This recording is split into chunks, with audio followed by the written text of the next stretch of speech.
car un esprit n'a ni chair ni peau, comme vous voyez que j'en ai. Et ils ne croyaient pas encore par pure joie, c'est-à-dire qu'ils étaient très heureux. Et ils se demandaient que s'est-il donc passé. Nous pensions que le Seigneur était mort et enterré. Alors il dit, avez-vous ici quelque chose à manger? Et ils lui donnèrent un morceau de poisson grillé et du miel. Il les prit et les mangea sous leurs yeux. Pour prouver quoi? Qu'il est un revenant, un spectre ou un esprit? Non. Pour leur dire, je suis le même homme, espèce d'idiot, pourquoi avez-vous peur de moi? Chut. Il était sidéré, cet arabe, le chrétien.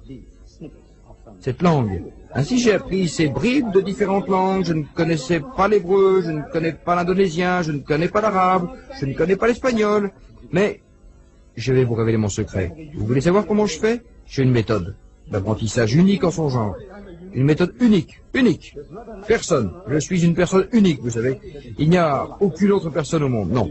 Chacun est unique. Voilà, chacun est unique. Chacun est unique. Comprenez-vous? Je ne me vante pas, mais chacun est unique. Un jour, j'ai dit à ma femme que j'étais unique. Elle ne croyait pas ses oreilles.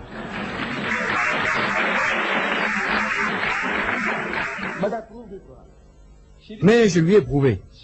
Elle avait peine à le croire. Elle pensait que je me vantais. Personne n'est comme moi. J'ai dit que je suis unique. Il n'y a vraiment personne comme moi. Elle dit non. J'ai dit, vous savez, dans ma famille, monsieur Untel, je n'ai pas retenu le nom. Elle imagina le type mentalement. Je dis, y a-t-il quelqu'un qui lui ressemble? Elle dit, non. Je dis, notre fils? L'aîné. Mon fils aîné. Ibrahim. Je dis, y a-t-il quelqu'un comme lui? Elle fouille dans sa tête, puis dit, non. Je dis, votre frère Ibrahim, son frère. Je dis, y a-t-il quelqu'un comme lui? Elle fouille dans sa tête, puis dit, non. Voyez-vous, je vous dis, chacun est unique. Mais j'ai une méthode unique. Elle est unique. Voyez-vous, j'utilise la Bible pour apprendre ces langues. Je veux apprendre n'importe quelle langue. Je vais dans une librairie et j'achète la Bible, dans la langue en question, parce qu'on a édité la Bible dans 2000 langues différentes. Et je connais largement la Bible en anglais par cœur. Les gens pensent que je connais toute la Bible par cœur, ce qui n'est pas le cas. Que je connais tout le Coran par cœur, ce qui n'est pas le cas. Des fois, je donne l'impression de connaître toute la Bible et tout le Coran par cœur. Ce n'est pas vrai. Mais je connais très bien ce livre. De ma vie, je n'ai jamais rencontré un seul chrétien qui connaisse sa Bible mieux que moi.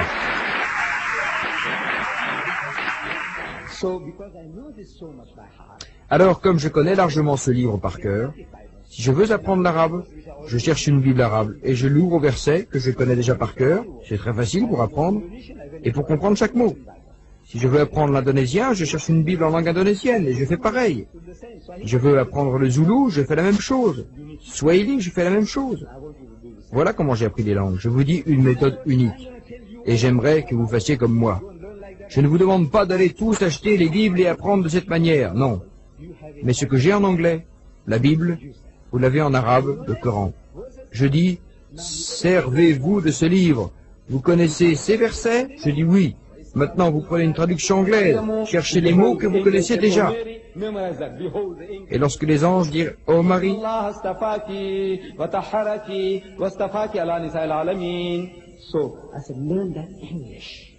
apprenez cet anglais verset par verset. Vous connaissez l'arabe?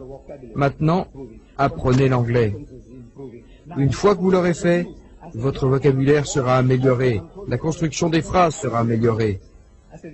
Et voici une occasion pour mettre en pratique vos connaissances. J'ai appris qu'il y a 10 000 Américains autour de Dharan. Je dis, ils sont vos clients. Chaque fois que vous rencontrez un homme blanc, vous lui demandez, pardon monsieur, à quelle église appartenez-vous? Il citera un nom, vous savez, il est votre client. Vous dites, vous savez, je crois en Jésus. Il dira oui. Il pensera que vous voulez une cigarette ou un chocolat. Vous dites, savez-vous ce que dit mon livre de Jésus? Il répondra, non. Vous dites, il dit,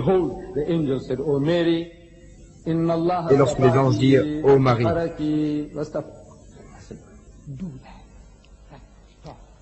faites cela. Pratiquez, parlez, parlez, parlez. Aussitôt que vous arrivez en Angleterre ou en Amérique pour poursuivre des études, vous vous sentirez en meilleure forme.